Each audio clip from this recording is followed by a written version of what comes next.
معروف عند كل أتباع الديانات السماوية إن الشيطان هو المخلوق الوحيد اللي معاه وعد صريح من ربنا بالخلود، لما طلب من ربنا إن يسيبه موجود لغاية يوم القيامة، وإنه هيغوي ولاد آدم ويجرهم معاه للنار.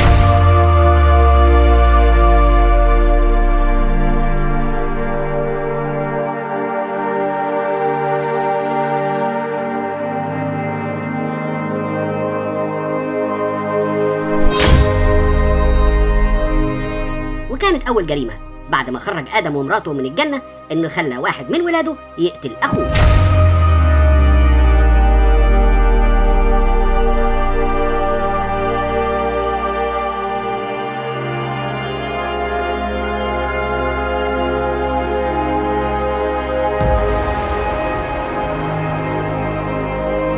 ودي كانت المرة الأولى للإنسان اللي بيعرف فيها معنى الموت، وفضل الموت أزمان كتير هو صاحب السطوة على الإنسان، وحارب الإنسان بكل قوته للهروب منه.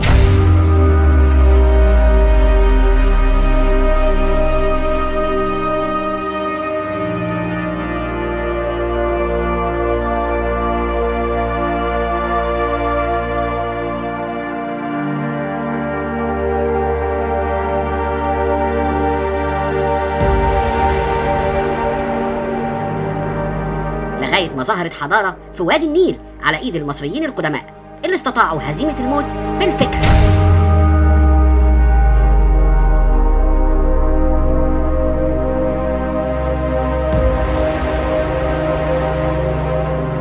أيوة بالفكر، لما وصلوا إنه مستحيل يكون الموت هو نهاية الإنسان، وإنه أكيد في حياة تانية للإنسان بعد الموت، حياة خالدة في مكان تاني في ظل إله واحد.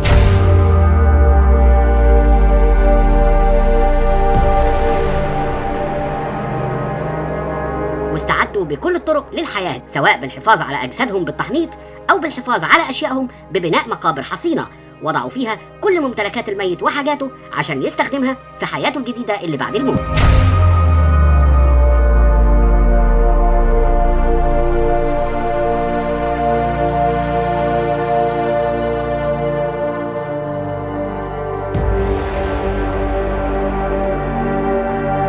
مش بس كده، استمرت البشرية في تطورها وظهرت أفكار تانية ومعتقدات غير سماوية بتؤمن بتناسخ الأرواح، وإن الموت مجرد انتقال للروح من حياة محدودة في جسد معين إلى حياة تانية في جسد آخر، وتفضل الروح تتناقل بين الأجساد إلى ما لا نهاية. وده كان شكل تاني من أشكال الانتصار على فكرة الموت، ده بغض النظر عن معقولية الفكرة دي ودور الشيطان نفسه في إضلال البشر بيها.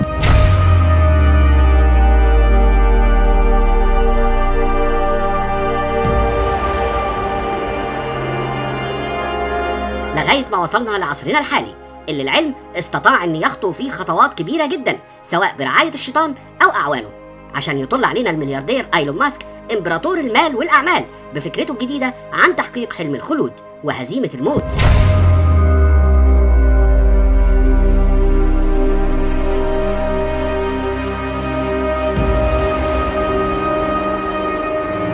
سمعني كده استغفر الله العظيم وفضي لي نفسك الكام دقيقة دول، واعمل سبسكرايب للقناة ولايك للحلقة، وتعالى معايا احكي لك حكاية ايلون ماسك وافكاره الجديدة لتحقيق الخلود.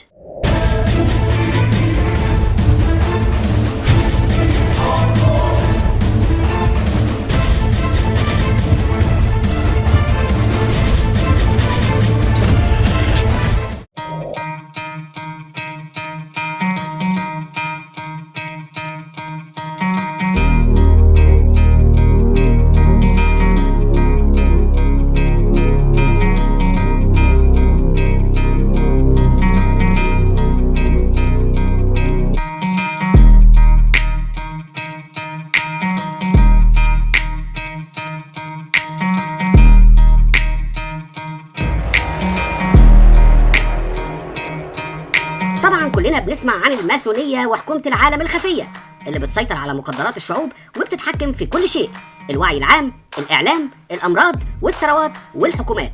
وأكيد برضو سمعنا بشكل أو بآخر عن خطط الماسونية للعالم الجديد وحكاية المليار الذهبي اللي هيعيشوا فيه، وإن المخططات دي انطلقت بالفعل ومظاهرها بقت موجودة حوالينا في كل مكان.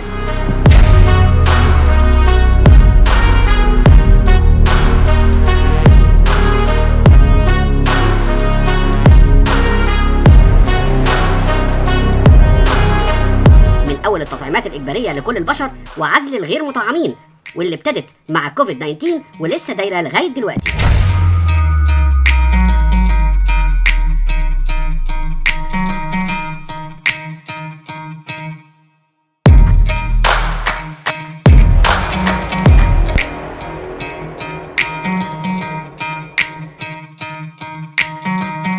مرورا بابتكار العملات المشفرة الرقمية، واللي بيها بتتلغي بالتدريج فكرة الفلوس وبتحل مكانها التعاملات الافتراضية.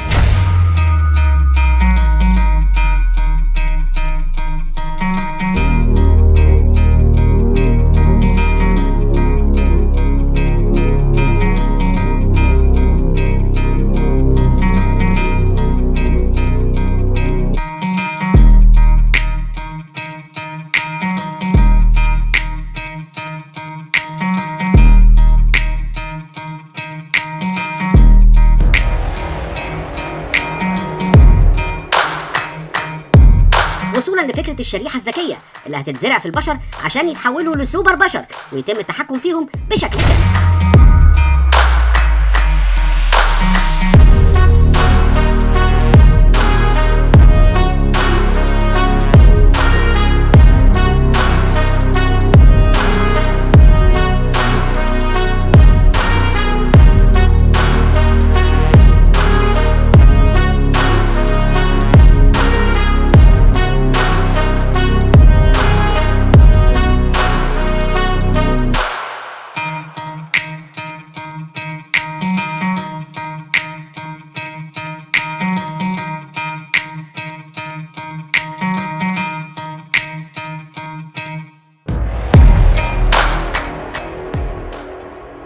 وطبعا العالم السري للإنترنت هو الملعب الرئيسي لكل ده، خاصة لما تعرف إن الإنترنت العادي اللي أنت تعرفه لا يمثل إلا 6% فقط من حجم الإنترنت الموجود أصلا.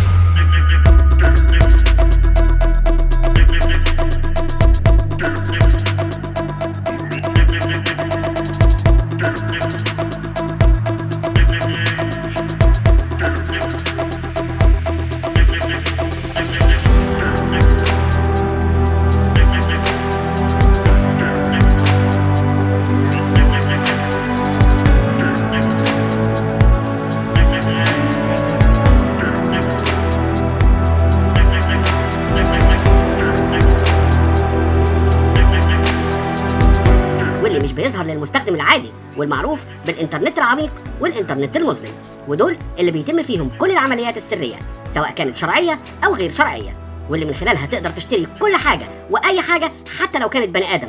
ما تستغربش، انت ممكن في الزمان ده زي ما بتشتري سلاح أو مخدرات أو نسوان ممكن تشتري عبد زي زمان.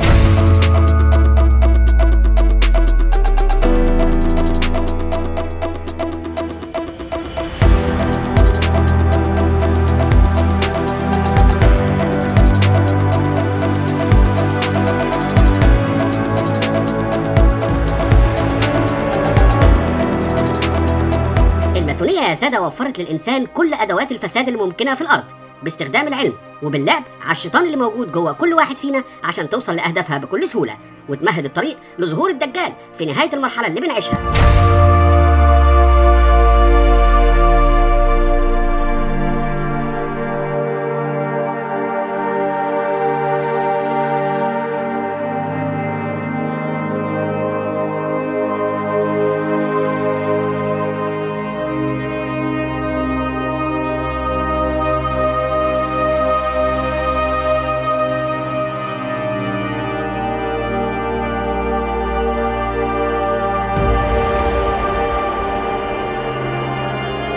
الدجال في الأدبيات الدينية السماوية هيخرج في آخر الزمان وهيدعو الناس لعبادته ومعاه جنته ومعاه ناره، وده بالظبط اللي بينطبق حرفيا على واحد من أباطرة الماسون هو الملياردير ايلون ماسك.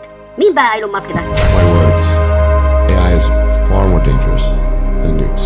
I think the danger of AI is much greater than the danger of nuclear warheads by a lot.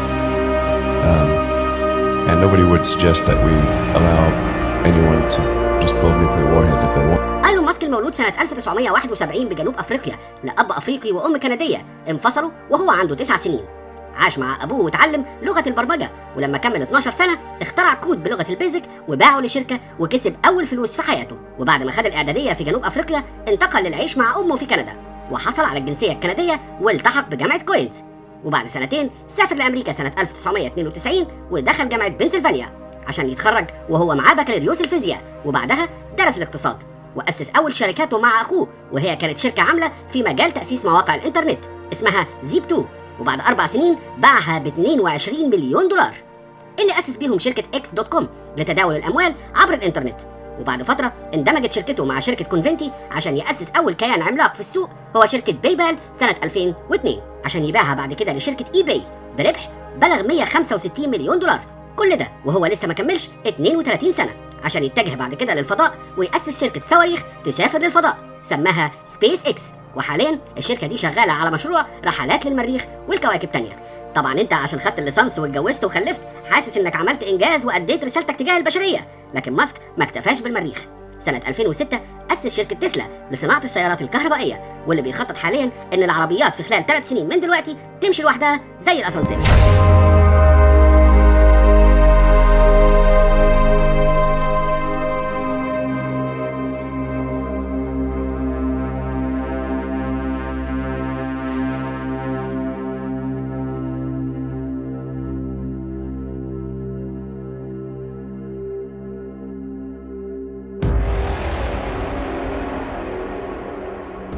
سنة 2015 ماسك قرر يستثمر في الذكاء الاصطناعي عبر تأسيس شركة اوبن اي اي، ودي شركة غير ربحية لتطوير وإنتاج الشرايح الذكية اللي هتعالج أمراض كتير منها الشلل. بعدها بسنة واحدة أسس شركة نيورالينك، ودي موضوع حلقة النهاردة، حلم الخلود وهزيمة فكرة الموت. وقبل ما أكمل مش عايزك تشك لحظة واحدة إن ماسك ده عبقري زمانه اللي ما جابتوش ولادة، ولا إن كل ده صدفة. ماسك ما هو إلا واحد من مجموعة صغيرة جدا بتستخبى وراه الماسونية العالمية بكل تفاصيلها، لدرجة إن البعض وصف ماسك بإنه هو شخصيا الدجال المنتظر اللي هيغير وجه العالم.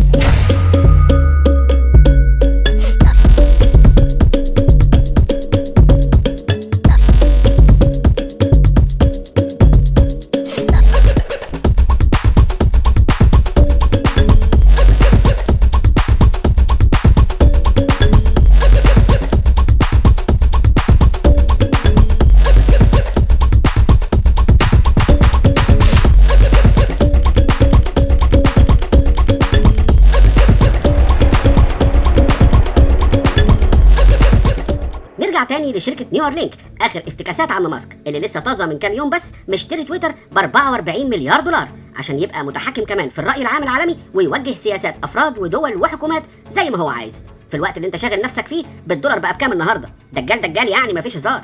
شركة نيورالينك بقى يا عمنا متخصصة في تطوير الذكاء الاصطناعي عشان تخلي العقل البشري قادر على التواصل مع الريبوت. طبعا الموضوع أبعد بكتير من لذيذ وزومبا، وأبعد بكتير من إنه يخليك تتحكم في الأجهزة بمجرد التفكير من غير ما تدي أوردر. ركز بقى معايا في اللي جاي. الدجال المنتظر ايلون ماسك بيوعد البشر بالخلود، فكرة مجنونة جديدة. الباشا عايز يحمل دماغ الإنسان في الروبوت فيفضل الوعي موجود وتفضل الذكريات موجودة حتى لو مات جسم الإنسان، عقله هيفضل عايش جوه الروبوت.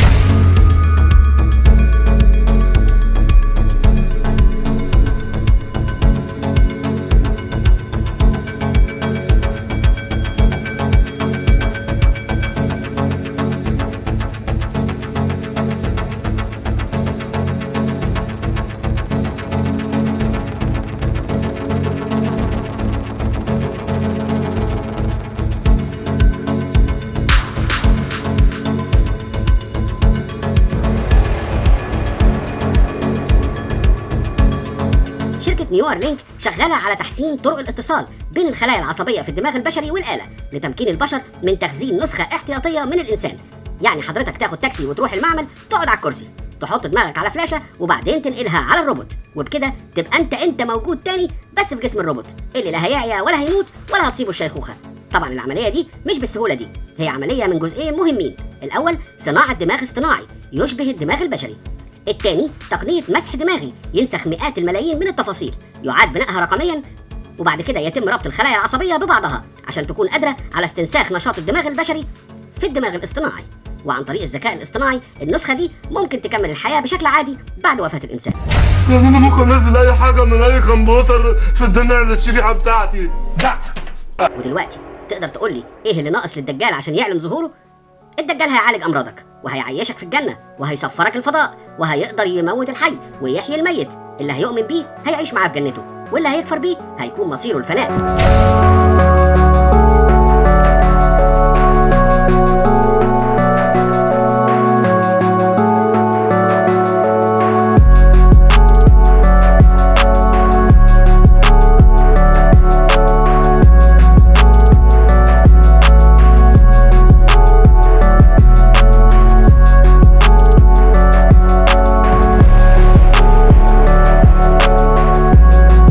نسيت اقول لك، ايلون ماسك عنده 6 ابناء، ومعروف طبعا رقم 6 عند الماسون انه بيرمز للشيطان. اما العين الواحده فهي عين العلم، والعلم بيكفر بكل ما سواه ولا يعترف الا بنفسه، فمكتوب على وشه كافر، يرى كل شيء ويسيطر على كوكب الارض.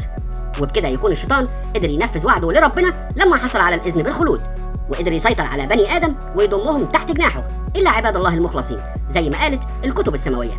لو لسه عندك شك في اللي انا بقوله، فكر تاني في المعطيات اللي قلتها لك وارجع رتبها في دماغك على رواقه، وان شاء الله ان شاء الله ربنا ياخدني وياخدكم قبل ما نعيش الايام السوداء اللي جايه. دكتور عارف عرفه ابو المفهوميه.